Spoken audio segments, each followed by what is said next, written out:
बच्चों, welcome back to the R K science classes. मैं हूं Rohit Mehta and you are watching the YouTube channel of R K science classes.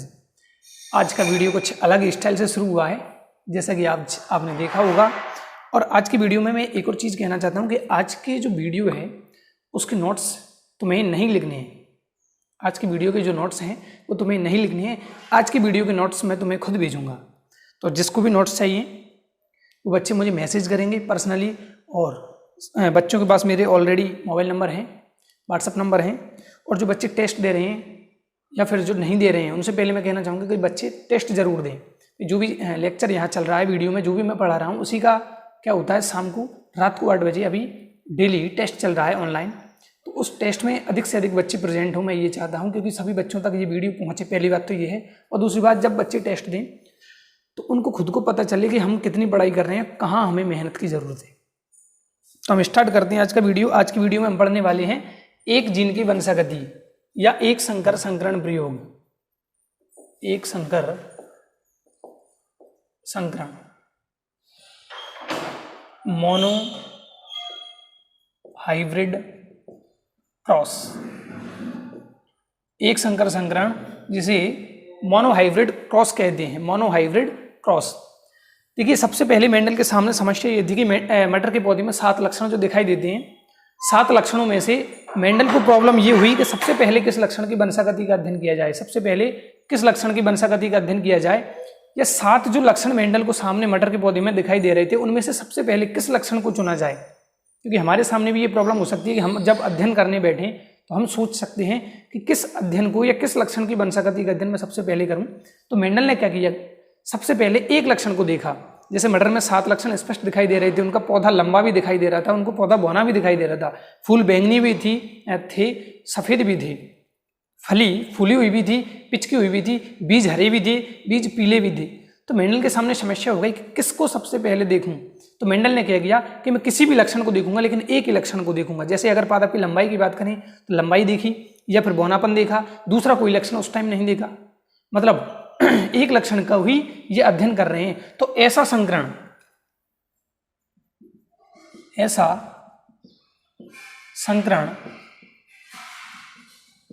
जिसमें केवल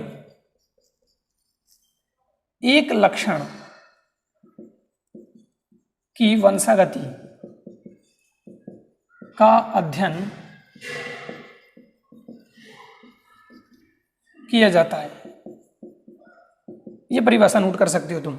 ऐसा संकरण जिसमें केवल एक लक्षण की वंशागति का अध्ययन किया जाता है, तो ऐसे संकरण को हम कहते हैं एक संकर संकरण। यानी कि केवल एक लक्षण की वंशागति का अध्ययन कर रहे हैं मेंडल। सबसे पहले कौन से लक्षण की, एक लक्षण की वंशागति का अध्ययन कर रहे हैं। तो इस प्रयोग को क्या कहा हमने, इसको कहा एक संकर संकरण। यानी कि ऐसा संकरण प्रयोग, ऐसा वंशागति का संकरण प्रयोग है ये, जिसमें केवल एक लक्षण की वंशागति को सबसे पहले देखा जाएगा। दूसरे लक्षण को बिल्कुल नजरअंदाज किया मेंडल ने। तो इसको क्या कहा जाएगा, इसको कहा जाएगा एक संकर संकरण। अब देखिए, एग्जाम्पल के लिए हम कुछ भी ले सकते हैं। जैसे सबसे पहले लंबापन पे अध्ययन कर रहे हैं, सबसे पहले मेंडल किस पर, लंबेपन के लिए। यानी कि अभी केवल मेंडल पौधे में या मटर के पौधे में केवल लंबेपन को देखेंगे। अगर दूसरा एक्सपेरिमेंट करेंगे ये, तो ये गोल बीज और झुर्रीदार बीज पर कर सकते हैं, किसी पर भी कर सकते हैं, लेकिन एक टाइम में केवल एक ही लक्षण की वंशागति का अध्ययन करेंगे। तो सबसे पहले हम लेते हैं इसके एग्जाम्पल के रूप में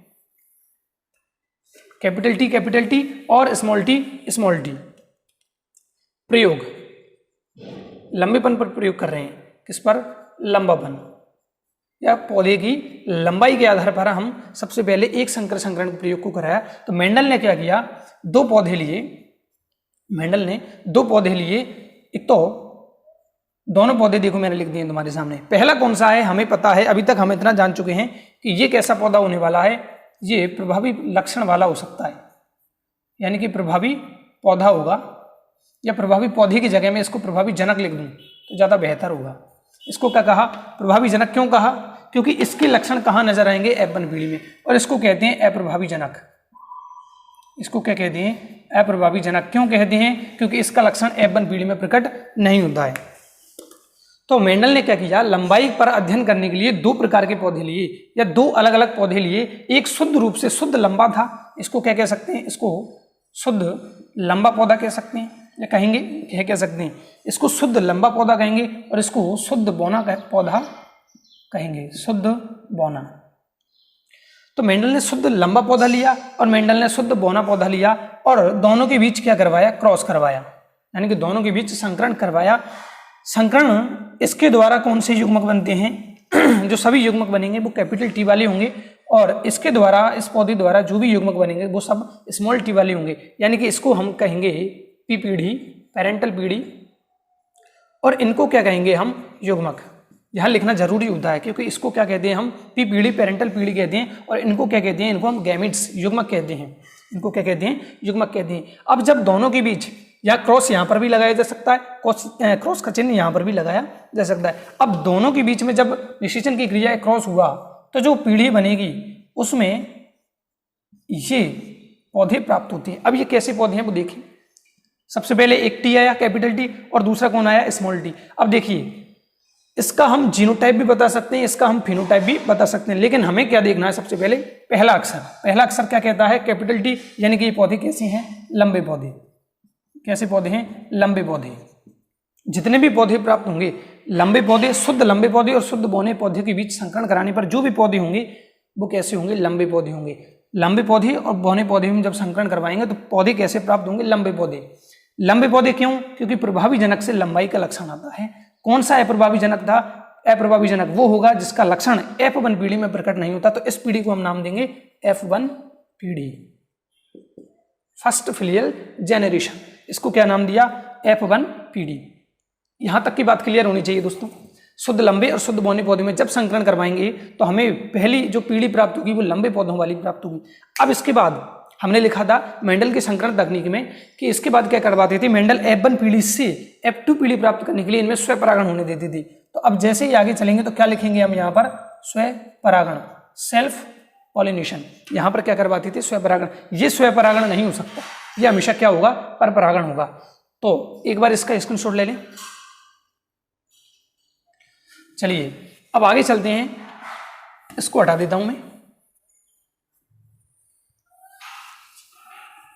अब जैसे ही देखो स्वपरागण इन F1 पीढ़ी के पादपों में करवाया जाता है तो यहां पर प्रॉब्लम मेंडल को एक आई कि इन पौधों से मैं आगे कैसे पौधे बनवाऊं या कैसे इनको मैं शो करूं। तो यहां पर एक वैज्ञानिक आते हैं जिनका नाम याद रखना है, रेजिनॉल्ड सी पनेट। रेजिनॉल्ड सी पनेट ये वैज्ञानिक आते हैं और इनके द्वारा एक चार्ट बनाया गया। इनके द्वारा एक क्या बनाया गया, चार्ट बनाया गया। चार्ट क्या था, ये था वो चार्ट। एक डिब्बा बनाया गया, एक वर्ग बनाया गया, ये वर्ग बनाया गया और इस वर्ग में इन्होंने बताया कि किस प्रकार हम सारा अध्ययन कर सकते हैं इसके द्वारा। इसको मैं थोड़ा बड़ा कर देता हूं, इसमें लिखने में थोड़ी सी प्रॉब्लम आएगी। तो सबसे पहले तो ये कि मेंडल यहाँ पर थोड़ी सी प्रॉब्लम में आए कि कैसे मैं इनके आगे जीनोटाइप फिनोटाइप बनाऊं। तो यहाँ पर एक वैज्ञानिक काम आते हैं, यहाँ पे इनके दोस्त थे, कौन, रेजिनॉल्ड सी पनेट। इन्होंने क्या किया, एक वर्ग बनाया। इस वर्ग में इन्होंने शो किया कि किस प्रकार हम F1 पीढ़ी के पौधों से F2 पीढ़ी बना सकते हैं। तो इन्होंने क्या किया, सबसे पहले जो युग्मक संभावित बन सकती थी, जो युग्मक इस पौधे से बन सकती थी, वो इस चार्ट के या इस डिब्बे के दोनों तरफ रख दिए। एक साइड हम नर पौधों को लेते हैं, यानी कि नर के लिए हम एक चिन्ह प्रयुक्त करेंगे। नर के लिए हम एक चिन्ह प्रयुक्त करेंगे। चिन्ह क्या है, ये चिन्ह है नर के लिए, और मादा के लिए एक चिन्ह, ये साफ दिखाई नहीं दे रहा होगा। नर के लिए ये चिन्ह किसके लिए होगा, नर के लिए, और ये चिन्ह होगा मादा के लिए। तो रेजिनॉल्ड सी पनेट ने क्या किया, एक सारणी बना दी, एक चार्ट बना दिया, एक डिब्बा बना दिया। क्यों बनाया, ताकि हम F2 पीढ़ी में जितने भी फिनोटाइप जीनोटाइप बन सकते हैं उनका अध्ययन कर सकें। तो देखिए सबसे पहले इस डिब्बे में कैसे पौधे प्राप्त होने वाले हैं, कैपिटल टी कैपिटल टी। इस डिब्बे में कैपिटल टी स्मॉल टी, इस डिब्बे में कैपिटल टी स्मॉल टी, और फोर्थ डिब्बे में स्मॉल टी स्मॉल टी। ये रेजिनॉल्ड सी पनेट ने और मेंडल ने मिलकर इतना साबित कर दिया था कि इस प्रकार के पौधे बन सकते हैं। अब यहाँ पर देखिए हमारे पास कितने प्रकार के पौधे प्राप्त होते हैं। अगर फिनोटाइप की बात करें, अगर बात करें हम किसकी, फिनोटाइप की, तो यहाँ पर देखिए फिनोटाइप में क्या करना होता है, हमें पहला अक्षर देखना होता है। कितने अक्षर देखने होते हैं, पहले अक्षर।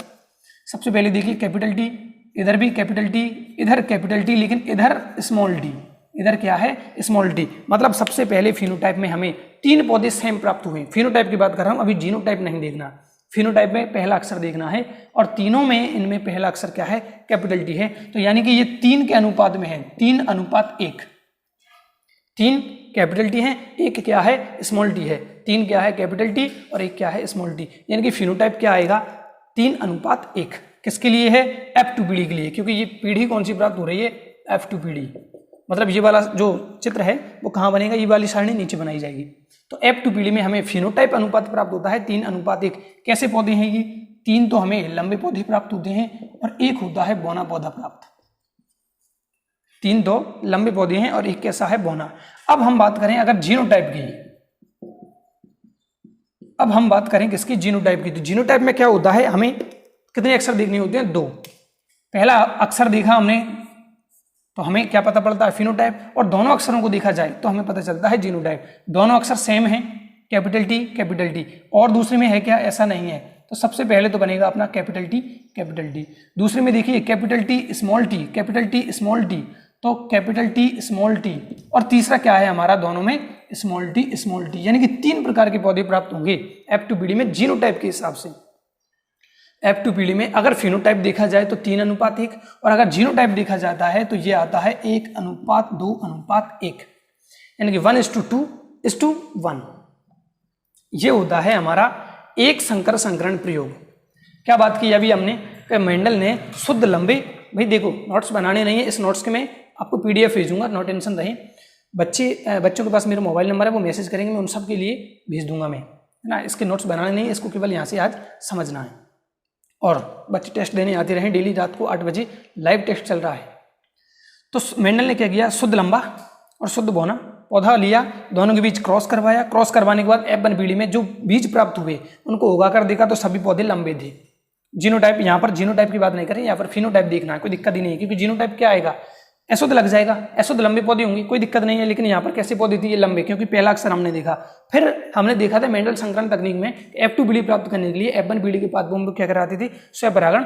यहाँ पर थोड़े से वैज्ञानिक काम आए, रेजिनॉल्ड सी बनेट, इन्होंने क्या किया, एक बोर्ड दिया। हालांकि इस बोर्ड को कहते हैं पनेट वर्ग। इस बोर्ड को क्या कहते हैं, इस बोर्ड को पनेट वर्ग कहते हैं, या इस वर्ग को चेकर बोर्ड भी कहा जाता है। चेक करने के लिए बनाया जाता है, पनेट वर्ग या चेकर बोर्ड। 12th की दृष्टि से बहुत इंपोर्टेंट नाम है, 12th की दृष्टि, 10th में नहीं आएंगे ये, पनेट वर्ग चेकर बोर्ड नहीं आएगा, लेकिन ये सारी चीजें 10th में भी है। तो देखिए यहाँ पर क्या किया, इस पौधे से 2 प्रकार के युग्मक संभव थे, तो इनको नर के रूप में ले लिया, इनको मादा के रूप में ले लिया, दोनों को सारणी में रखा, और क्या जीनोटाइप बन सकते हैं, फिनोटाइप बन सकते हैं, वो हमने बनाए। अगर फिनोटाइप की बात करें तो 3 पौधे, पहला अक्षर देखना है कैपिटल टी, तो 3 पौधे लंबे थे, एक पौधा कैसा था, बौना था। जीनोटाइप की बात करें, अकेला पौधा कैसा था, शुद्ध लंबा था। इसको हिंदी में भी लिख सकते हैं हम, शुद्ध लंबा अनुपात। ये शुद्ध पौधा कितना है, 1 आया। ये कैसे हैं, ये शुद्ध लंबे नहीं है, अशुद्ध लंबे हैं, अशुद्ध लंबे। इनको कितने आए, 2। और ये कैसा है, शुद्ध बौना, शुद्ध बौना। ये कितना आया, 1 आया, शुद्ध बौना। जल्दबाजी में उल्टा सीधा लिख दिया कुछ। तो ये होता है हमारा जिस। अब यहाँ पर देखो सबसे इंपोर्टेंट बात क्या है, वो याद करने वाली बात है, जीनोटाइप और फिनोटाइप अनुपात पूछा जाता है पेपर में शॉर्ट 1 नंबर में, या ऑब्जेक्टिव टाइप क्वेश्चन में जीनोटाइप और फिनोटाइप अनुपात बताए, तो जीनोटाइप 1:1 और फिनोटाइप 3:1। ठीक है दोस्तों, ये तो था हमारा क्या, एक संकर संकरण प्रयोग। अब इतना करने के बाद मेंडल ने कुछ प्रेक्षण निकाले। क्या नजर आया मेंडल को, तो मैं प्रेक्षण की बात करता हूं। यहां पे मेंडल को इतना प्रयोग करने के बाद कुछ प्रेक्षण नजर आई, कोई चीज नजर आई। वो प्रेक्षण क्या थे, वो देखिए। प्रेक्षण क्या थे कि जो हमारी F1 पीढ़ी थी उसमें केवल एक ही जनक के लक्षण प्रकट हुए। केवल कौन से जनक के, प्रभावी जनक के। तो पहला प्रेक्षण क्या था, F1 पीढ़ी में केवल एक जनक या एक ही जनक के लक्षण प्रकट हुए। F1 पीढ़ी में केवल एक ही जनक के लक्षण प्रकट होते हैं, उसको अपन क्या कहते हैं, प्रभावी जनक कहते हैं।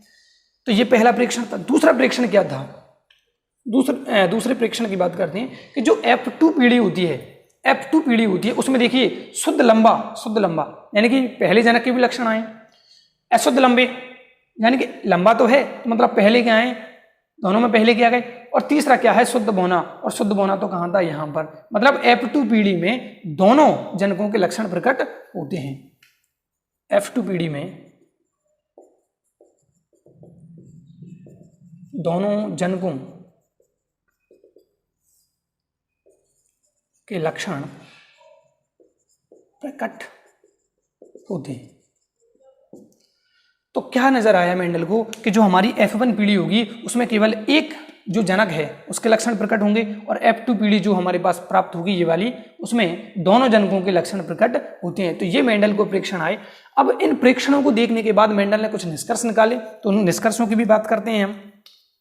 यहीं पर लिखते हैं निष्कर्ष की बात करते हैं। तो सबसे पहला पॉइंट आता है कि मेंडल ने ये सब प्रयोग करने के बाद एक चीज निकाली। एक चीज क्या निकाला, निष्कर्ष क्या निकाला कि इस लक्षण को एक पीढ़ी से दूसरी पीढ़ी में ले जाने के लिए कोई जीन होता है। पहला निष्कर्ष क्या निकाला कि जीन, हालांकि जीन नाम तो बाद में आया था, पहले इसको क्या कहते थे, कारक। जीन की उपस्थिति इन्होंने शो कर दी कि यहाँ पर कोई जीन है, यानी कारक नाम दिया था, उस टाइम फैक्टर कहा था, यानी कि कोई फैक्टर है जो एक पीढ़ी से दूसरी पीढ़ी में लक्षणों को लेकर जाता है। तो मेंडल ने क्या किया कि जनक से संतति में लक्षणों का संचरण स्वतंत्र कारकों के रूप में होता है या कारकों द्वारा होता है, जिनको जीन या कारक कहते हैं। दूसरी बात क्या की कि जो लक्षणों को लेके जा रहा है जीन, उसके दो स्वरूप होते हैं जिनको हम एलील कहते हैं। तो इन्होंने एलील के बारे में भी जानकारी दी थी। किसके बारे में, एलील के बारे में जानकारी, एलील के बारे में बताया। किसके बारे में बता दिया, एलील के बारे में बता दिया कि इन्होंने एलील दो प्रकार के होते हैं, ये कह दिया किसी भी लक्षण को नियंत्रित करने वाले जीन के कितने एलील होते हैं, 2 एलील होते हैं। किसी भी जीन के 2 एलील होते हैं, और इन्होंने इस बात को यहाँ पर शो कर दिया था, निष्कर्ष निकाला कि 2 एलील होते हैं, या तो लंबापन प्रकट करेगा या बौनापन प्रकट करेगा। तीसरी बात हम करते हैं कि जो दोनों एलील हैं किसी भी जनक के पास, या जो F1 पीढ़ी है या फिर अपनी F2 पीढ़ी है, उस एलील में जो 2 एलील हैं, उस जीन में या उस पौधे में जो दोनों एलील हैं, उनमें से एक नर जनक से आता है और दूसरा मादा जनक से आता है। तो दोनों एलील अलग अलग जनकों से प्राप्त होते हैं। दोनों एलील क्या होते हैं, अलग अलग जनकों से प्राप्त होते हैं। एक नर जनक से आता है तो दूसरा मादा जनक से आता है। तो ये भी किसने शो कर दिया था, ये भी मेंडल ने शो कर दिया था। यहाँ पर दिखाई दे रहा है, हाँ। इसके बाद चौथे पॉइंट में बात करते हैं कि प्रत्येक जो युग्मक है, नर या युग्मक, जो मादा युग्मक है, उसमें केवल एक ही एलील होता है, केवल एक एलील होता है। किसमें, युग्मक में। यानी कि ये जो युग्मक हैं इनमें केवल एक ही एलील होता है। मतलब देखिए, सबसे पहली बात क्या की मेंडल ने कि जीन या कारक नाम की कोई चीज होती है, कारक नाम की कोई चीज होती है, ये मेंडल ने शो कर दिया। दूसरा, एलीलों के बारे में भी किसने बताया, मेंडल ने बताया। तीसरा ले लेते हैं कि जो युग्मक होते हैं उनमें केवल एक ही एलील पाया जाता है, और यही युग्मक आगे जाके अब F1 या F2 पीढ़ी में यानी कि संतति पीढ़ी में जाते हैं। और दोनों एलील जो कहाँ से प्राप्त होंगे, जनकों से प्राप्त होंगे। दोनों एलील, उनमें से एक कहाँ से आता है, नर युग्मक से, और एक आता है मादा जनक से या मादा युग्मक से। तो ये क्या होता है, यहाँ पर हमारा एक संकर संकरण प्रयोग हो जाता है। इसी प्रयोग को 12th क्लास में पनिट वर्ग द्वारा दर्शाया गया है। तो एक बार स्क्रीनशॉट ले लें, इसको दोबारा देख लेते हैं। पनिट वर्ग द्वारा, पनिट वर्ग क्या है उसके बारे में बात करते हैं अब, क्योंकि 12th में दिया हुआ है लेकिन 10th में नहीं दिया हुआ है। 12th में है पनिट वर्ग या चेकर बोर्ड द्वारा समझाना, लेकिन 10th में नहीं है। फिर भी 10th वाले बच्चे देख लें, क्योंकि आगे कहीं ना कहीं काम आने वाला है। देखिए, पनिट वर्ग द्वारा दर्शाना है। इधर हमको लेना है शुद्ध समयुग्मजी, ले सकते हैं शुद्ध लंबा पौधा लिख सकते हैं। समयुग्मजी अगर नहीं लिख दें तो शुद्ध लंबा पौधा, और इधर लेंगे हम शुद्ध बौना पौधा। शुद्ध लंबे पौधे के लिए क्या एलील लेते हैं हम, कैपिटल टी, और इसके लिए स्मॉल टी। इसके द्वारा जो युग्मक बनेंगे वो कैपिटल टी वाले होंगे, इसके द्वारा जो युग्मक बनाए जाएंगे वो स्मॉल टी वाले होंगे, इसके कैपिटल टी वाले, इसके स्मॉल टी वाले।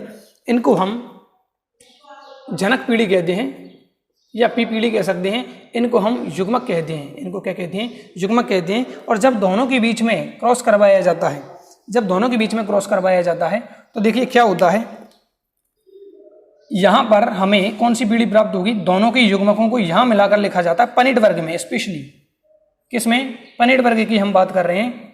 तो ये कौन आएगा? इसका capital T, sorry small T, इसका कौन आएगा? Capital T, capital T. ये क्या है? जो हमने पिछली बार एक डिब्बे के रूप में बनाया था उसको बस खड़ा कर दिया गया है। क्या कर दिया गया है? खड़ा कर दिया गया है। तो इसमें तो बनेगा कैपिटल टी स्मॉल टी, इसमें भी कैपिटल टी स्मॉल टी, इसमें भी capital T small T, capital T small T. कुछ नहीं है, ये पनिट वर्ग है या चेकर बोर्ड कह दो। चेकर, भाई 12th में क्वेश्चन आ जाता है चेकर बोर्ड द्वारा समझाइए, तो फिर वो पिछला वाला लेक्चर हमें, मतलब पिछले वाला जो चित्र था वो नहीं बनाना, अब चेकर बोर्ड बनाना है। इसे कहते हैं चेकर बोर्ड। हालांकि इस बुक में ऐसे दिया हुआ है, ऐसे भी बना सकते हो, कोई टेंशन वाली बात नहीं है।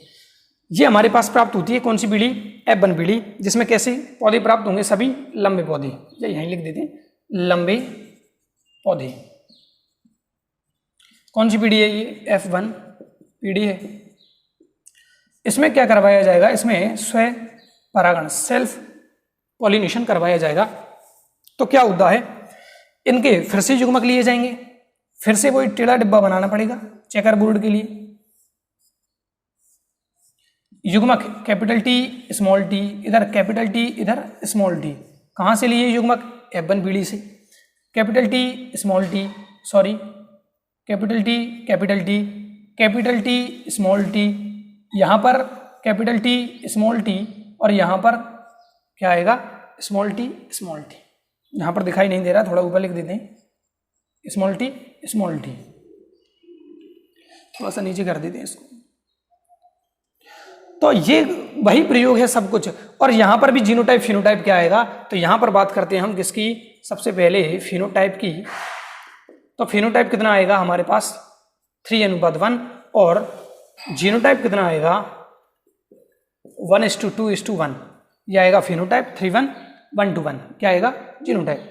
तो ये होता है हमारा क्या? एक जीन की वंशागति या एकल संकरण संकरण, एकल संकर संकरण या एक संकर संकरण। अब यहाँ पर थोड़ी सी बात मैं और करता हूँ किसके बारे में? पनिट वर्ग क्या है? पनिट वर्ग, इसका स्क्रीनशॉट ले लें। नोट्स तो मैं भेजूंगा ही, कोई टेंशन नहीं है, आज की वीडियो के नोट्स भेजेंगे।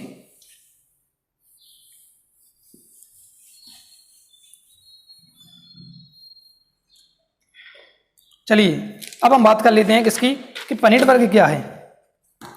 तो सबसे पहले तो पनिट वर्ग, पनिट वर्ग कह दो, इसको चेकर बोर्ड भी कहा जाता है, चेकर बोर्ड। पनिट वर्ग चेकर बोर्ड। इसके देखिए विकास करता है या इसको सबसे पहले बनाया किसने? तो उसमें नाम आता है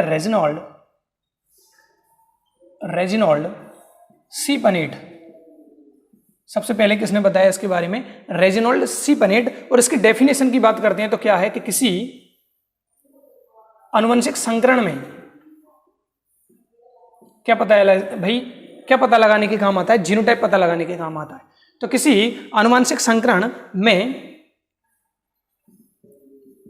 सभी संभावित जीनोटाइप क्या पता लगाया जाता है? पनिट वर्ग द्वारा जीनोटाइप के। फिनोटाइप का भी पता लगा सकते हैं, लेकिन मुख्यतः कौन होता है? जीनोटाइप। तो किसी भी आनुवंशिक संकरण में सभी संभावित जीनोटाइप या संयोजनों को बक्से में लिखा जाता है, बक्से या बॉक्स, बक्से या बॉक्स में लिखा जाता है, किसके रूप में लिखा जाता है? बक्से या बॉक्स के रूप में लिखा जाता है। एवं प्राप्त आलेख को क्या कहते हैं? पनिट वर्ग या चेकर बोर्ड कहते हैं। और इसके द्वारा क्या पता लगता है? पहली बात हमें जीनोटाइप पता लगता है। सबसे पहले हमें क्या पता चलता है कि जीनोटाइप क्या है, फिनोटाइप क्या है, उसके बारे में पता लगता है। दूसरा, जो अपनी पीढ़ियां हैं यानी कि F1 व F2 पीढ़ी की व्याख्या की जा सकती है, व्याख्या की जा सकती है। जैसे ही हमने चित्र बनाया, यहां पर मान लो F2 या F1 पीढ़ी की युग्मक हैं, तो यहां पर हम आराम से क्या कर सकते हैं, F2 पीढ़ी की व्याख्या कर सकते हैं। या फिर इसी प्रकार जब जनकों के बीच लिया जाएगा तो किसकी व्याख्या कर सकते हैं, F1 पीढ़ी की व्याख्या कर सकते हैं। तो यानी कि जीनोटाइप का पता लगाया जा सकता है। दूसरी F1 पीढ़ी और F2 पीढ़ी के बारे में पता लगाया सकता है। और तीसरी बात यहाँ पर क्या है, ये बैठे हैं जो, इनको क्या कहते हैं हम, युग्मक। तो तीसरा इसकी विशेषता क्या है, इसके युग्मकों का पता लगाया जा सकता है, युग्मकों का पता लगाया जा सकता है।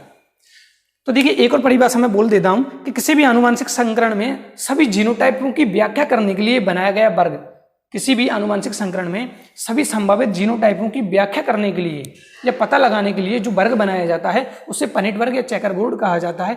10th के लिए ये इंपोर्टेंट नहीं है, 10th की क्लास में नहीं है, 10th के सिलेबस में नहीं है, ये केवल किस में है, 12th के सिलेबस में। तो 12th वाले बच्चे इसको ध्यान से देखें, ध्यान से पढ़ें। तब तक के लिए जय हिंद, जय भारत, जय श्री राम।